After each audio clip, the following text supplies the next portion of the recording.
Voici l'histoire vraie de ma rencontre avec Jésus. Une rencontre qui a transformé ma vie à jamais. Je m'appelle Sylvain Gauvreau et voici mon témoignage. À l'intérieur, il manquait quelque chose.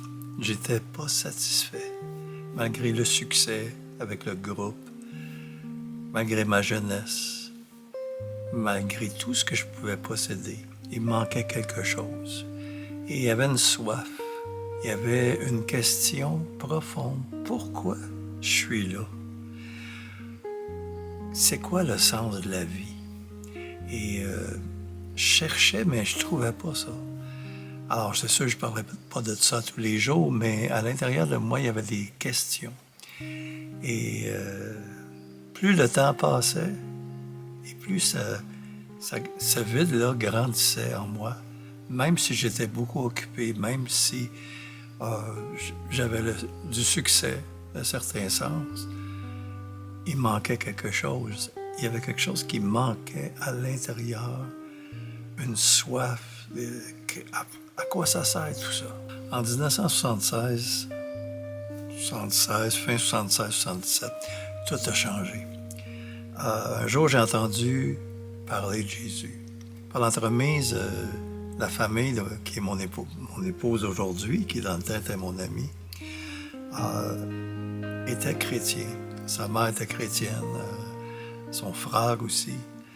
Et je trouvais qu'il y avait quelque chose que j'avais pas. Je trouvais un peu bizarre d'un certain sens. Des fois, quand on rencontre des chrétiens, on les trouve un peu bizarres.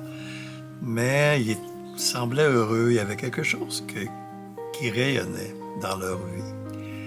Et là, ça a tout changé parce qu'ils m'ont parlé de Jésus.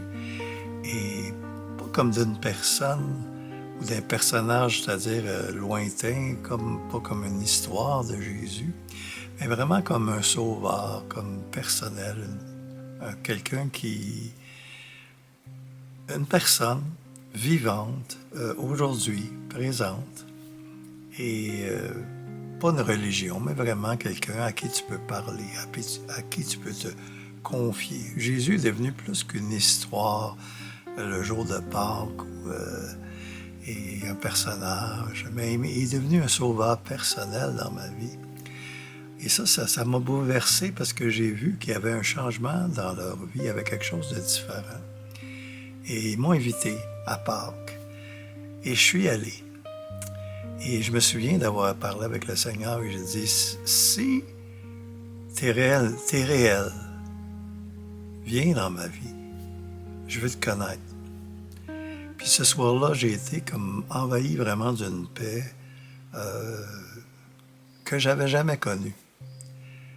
Pourtant, ça faisait quand même 22 ans, j'étais jeune, que j'étais né, et quelques années de plus peut-être. Et là, j'avais pas connu ce que je venais de connaître là, malgré toutes les expériences que j'avais eues. Et j'ai été envahi d'une paix. C'est comme s'il y avait un poids qui quittait mes épaules. En fait, Jésus était entré dans ma vie. Je comprenais pas encore, je réalisais pas encore que Jésus, c'est pas un mythe, une religion. Mais il était entré dans ma vie. Vous savez, il y a une parole dans la Bible qui dit « Si le Fils vous rend libre, vous êtes réellement libre. » Et j'avais jamais senti cette liberté-là, malgré que j'allais à la messe où je faisais plein de choses.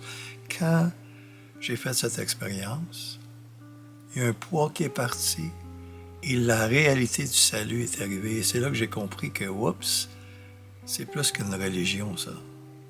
C'est une relation.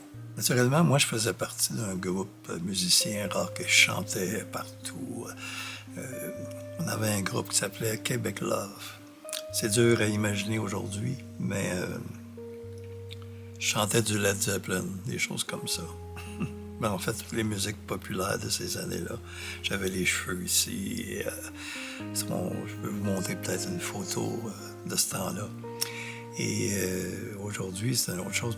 Alors quand je suis arrivé et j'ai connu Jésus, moi, je voyageais pour une compagnie et j'étais à l'extérieur et je me souviens d'avoir acheté une Bible. Une grosse Bible. J'avais été dans une librairie parce que je venais de recevoir Jésus et là, je voulais connaître davantage. Qu'est-ce que la Bible dit à propos de Jésus? Il avait acheté une grosse Bible, je me souviens, avec plein d'images et je lisais ça. Et ce soir-là, quand je suis retourné au motel le soir, parce que vu que je ne couchais pas à la maison, j'étais loin de la maison, vu que je voyageais comme vendeur. Et là, j'avais une guitare. En fait, une guitare que mon frère avait eue, mais j'en ai hérité parce que je l'ai pris. C'est arrivé que c'est moi qui l'ai eu. Et j'ai pris cette guitare-là, je savais quelques accords. J'ai ouvert la Bible et j'ai commencé à chanter ce qui était écrit dans la Bible. Et là, ce qui s'est passé, c'est que ça sortait, les chants et ça me faisait du bien. Et je me souviens, quand j'ai ouvert la Bible la première fois, ça disait « Je te loue, ô Éternel, car j'ai été irrité contre toi. Ta colère s'est apaisée, et tu m'as consolé. Voici, Dieu est ma délivrance, je serai plein de confiance, et je ne craindrai plus rien. Car l'Éternel est ma force, et le sujet de mes louanges, c'est lui qui m'a sauvé. » Et quand j'ai lu ça, c'est lui qui m'a sauvé. Et ça, je le chantais. J'ai pas arrêté de chanter, c'est lui qui m'a sauvé. Et il y a eu quelque chose qui s'est passé. Et à partir de là, je commençais à composer des chants, mais en fait, je composais pas vraiment. Je chantais ce qui est écrit dans la Bible. Et j'ai réalisé par l'après que David, le psalmiste, c'est ça qu'il faisait. Quand on lit les psaumes, c'est des chants. Mais David était en train de louer Dieu. Et c'est ça qui a fait ces psaumes et ces chants-là. Ce qui a changé dans ma vie depuis ce temps-là, après ma conversion, tout a commencé à changer. Ma façon de vivre, ma façon de voir la vie, mes priorités, mes relations, les colères des fois, le vide, la confusion. Tout ça a fait place à la paix, à la joie, à l'espérance. Et surtout, Dieu m'a donné une nouvelle manière de chanter. Parce que c'est un don qu'il avait mis en moi et que j'ai réalisé que j'avais été créé pour ça.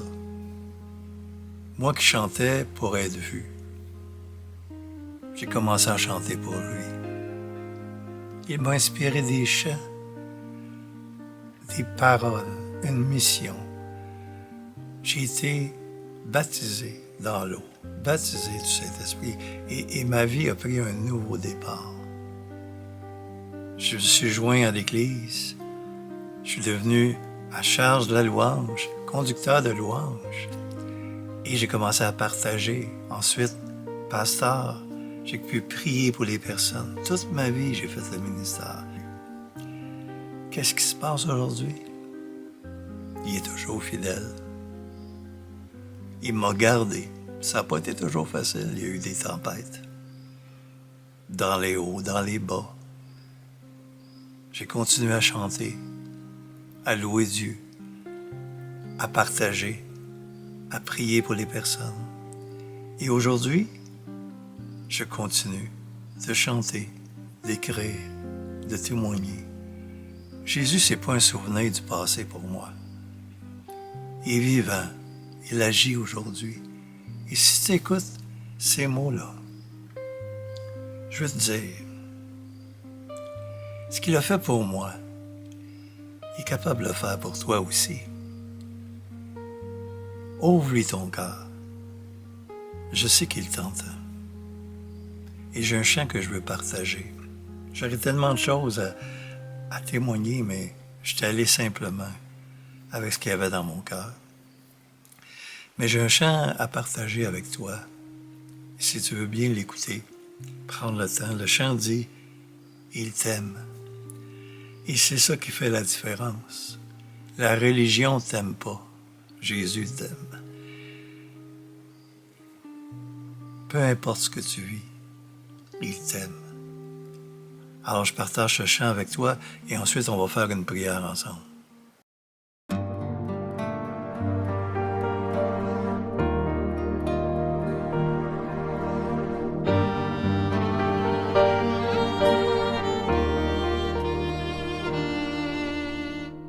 Pourquoi résistes-tu à son doux appel? La voix de Jésus, douce voix du ciel. Il te dit qu'il t'aime tel que tu es. Dans ses bras ouverts, il t'attend en paix. Tous tes tourments, il veut les porter pour guérir ton cœur, te réconforter. Nul besoin de masque, il voit ta douleur. Il tend la main, répond à ton sauveur. Il t'aime, oh, il t'aime. Peu importe où tu es, il connaît ton âme, tes secrets enfouis. Tel le vent qui souffle, il guérit.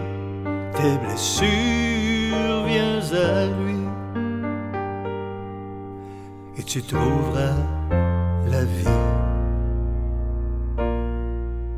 Qu'importe ton âge ou ta condition, dans son grand amour il n'y a d'exception.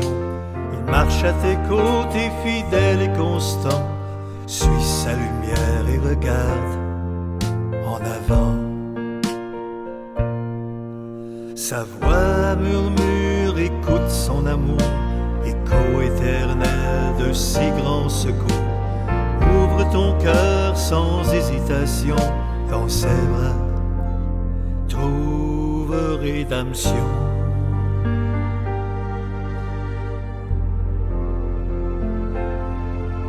Il t'aime,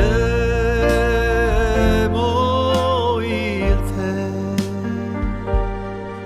Peu importe où tu es, il connaît ton âme, tes secrets enfouis. Tel le vent qui souffle, il guérit. Tes blessures, viens à lui. Et tu trouveras la vie.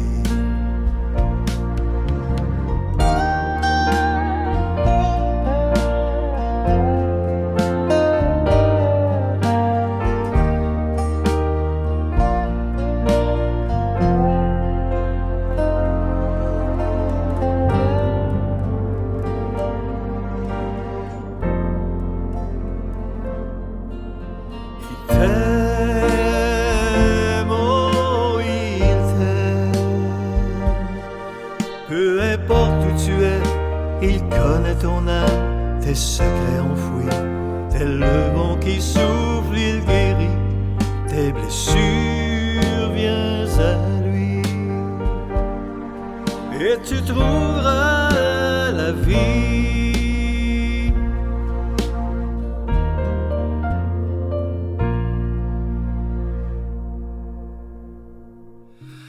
Maintenant, j'aimerais faire une prière avec toi. Oui, il t'aime. Peu importe où tu es, peu importe ce que tu vis, comme le chant disait, peu importe ta condition, jeune, plus âgé, fais juste cette prière avec moi et dis-lui, Seigneur Jésus, dis-lui sincèrement, Seigneur Jésus, aujourd'hui, je t'accepte comme mon sauveur personnel. Je ne veux pas d'une religion, je veux une communion avec toi, Seigneur. Aujourd'hui, entre dans mon cœur. Pardonne-moi, Seigneur, lave-moi de tout péché. À partir d'aujourd'hui, je vais vivre pour toi, Seigneur. Dis-lui, je te remets mes fardeaux, mes problèmes, mes soucis, mes pensées. Merci, Seigneur, pour le sacrifice de la croix. Je reconnais que tu es mon sauveur et je t'aime et je veux te servir. Amen. Amen. Si tu as fait cette prière, vraiment, je suis content que tu puisses avoir expérimenté la grâce de Dieu. Présentement, la paix de Dieu est avec toi. Présentement, Dieu veut t'offrir une vie complètement nouvelle. Oublie celle du passé. La Bible dit, si quelqu'un est en Jésus, il est une nouvelle créature. Les choses anciennes sont passées. Voici, toutes choses sont devenues nouvelles. À partir d'aujourd'hui, c'est du nouveau. Ce qui est en arrière, c'est fini. Regarde en avant. Regarde en avant. Dieu te bénisse. Je suis content d'avoir pu partager le témoignage en espérant qu'on va avoir des nouvelles de toi. Bonne journée, bonne soirée, dépendant quand tu écoutes cette vidéo. Mais Dieu est avec toi. Amen.